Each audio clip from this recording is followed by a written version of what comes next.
Ancient Greece wasn't a country as we know it today.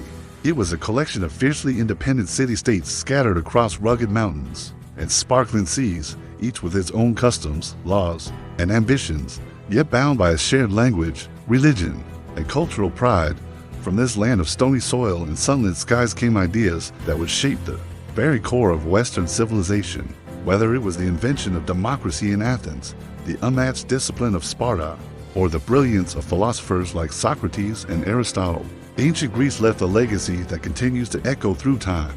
At its heart were the Peloponnesian city-states like Athens, Sparta, Corinth, and Thebes, each a small world of its own, constantly competing for influence, yet occasionally uniting against greater threats. The terrain of Greece, divided by mountains and coastlines, made large empires difficult to sustain, so local pride flourished, and with it came experimentation in politics, economics, and culture.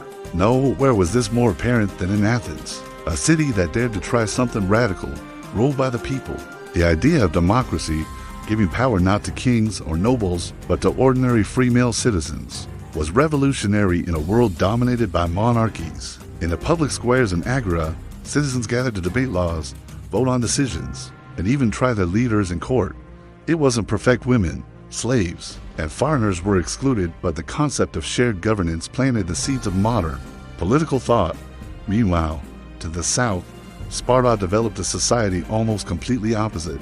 With its rigid military structure, lifelong discipline, and total focus on warfare, Sparta stood as a stark contrast to Athens' intellectual and artistic pursuits. Boys were taken from their homes at the age of 7 to begin training, living in harsh conditions and learning to obey, fight, and survive. Spartan society valued strength and simplicity, and though it lacked Athens' democratic ideals, it became one of the most formidable military powers in the ancient world. While these two cities clashed in ideology and eventually in war, their rivalry was set aside in the early 5th century BCE, when a greater danger emerged from the east, the Persian Empire. Under Kings Darius and Xerxes, the Persian military juggernaut sought to bring the Greek world under its control, but the Greeks refused to bow.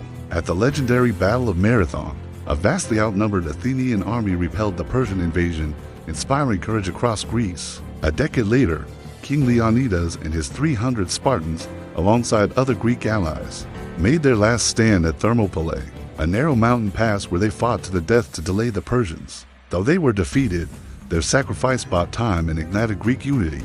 Shortly after, the Athenian navy, using clever tactics, crushed the Persian fleet at Salamis, shifting the momentum of the war. These were more than military victories, they were triumphs of will, freedom, and identity against imperial domination.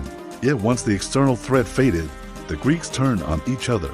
The Peloponnesian War, a decades-long conflict between Athens and Sparta, marked the tragic unraveling of the Greek Golden Age. Athens, once the symbol of democratic virtue, became increasingly imperial and arrogant, demanding tribute from its allies and crushing dissent. Sparta, suspicious and proud, led a coalition to challenge Athenian dominance.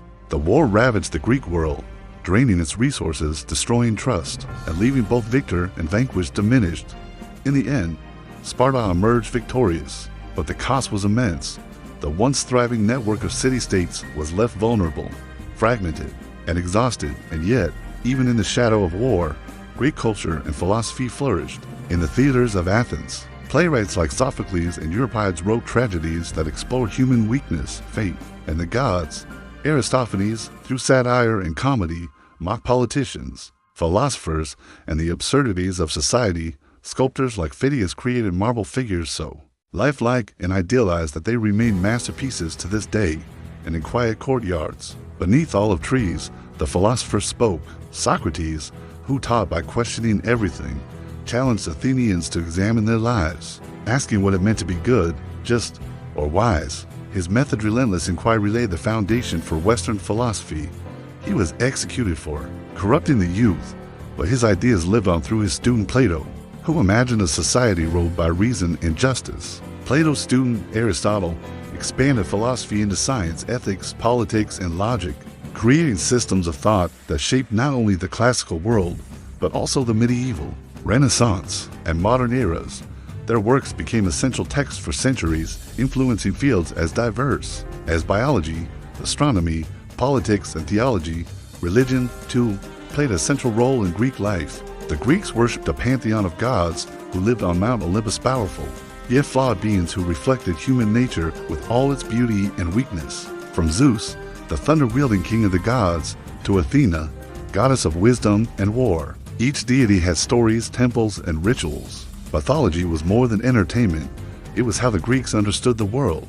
The Oracle of Delphi, believed to channel the voice of Apollo, was consulted before wars, marriages, and major decisions. And yet, alongside this mythology, reason was beginning to rise. Greek thinkers slowly moved from explaining the world through divine stories to exploring it through observation, mathematics, a logical transformation that would forever change human understanding. Despite its brilliance, the political independence of Greece did not last. In the north, the rising kingdom of Macedonia under Philip II conquered the fractured Greek city-states. His son, Alexander the Great, tutored by Aristotle himself, would go on to create one of the largest empires the world had ever seen. As he marched from Greece to Egypt, Persia, and India, he carried Greek culture with him, founding cities like Alexandria and spreading Hellenic ideas far beyond their original borders. This ushered in the Hellenistic Age, a time of fusion between Greek and Eastern cultures, where science, philosophy, and art thrived across continents. Even as Roman legions eventually absorbed Greece into their empire, they didn't destroy it, they revered it. The Romans copied Greek architecture, adopted their gods, renaming them, and taught their children Greek philosophy and literature. And when the Roman Empire fell, Greek texts were preserved by Islamic scholars, translated into Arabic and Latin, and later rediscovered during the European Renaissance, igniting a new age of learning and progress. Today, we still walk in the footsteps of the Greeks. Our governments are modeled on Athenian democracy.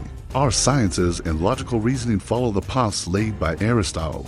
Our literature and drama borrow from Greek tragedy and myth. Even our Olympics come from the athletic competitions held in honor of Zeus. Though ancient Greece was not without flaws, it practiced slavery, excluded women, and often let ego lead to ruin. It dared to imagine a world where people ruled themselves, where questions mattered more than answers, and where reason could triumph over fear. That daring spirit, curious, courageous, and committed to excellence, is the true legacy of ancient Greece, and it continues to shape the world we live in today.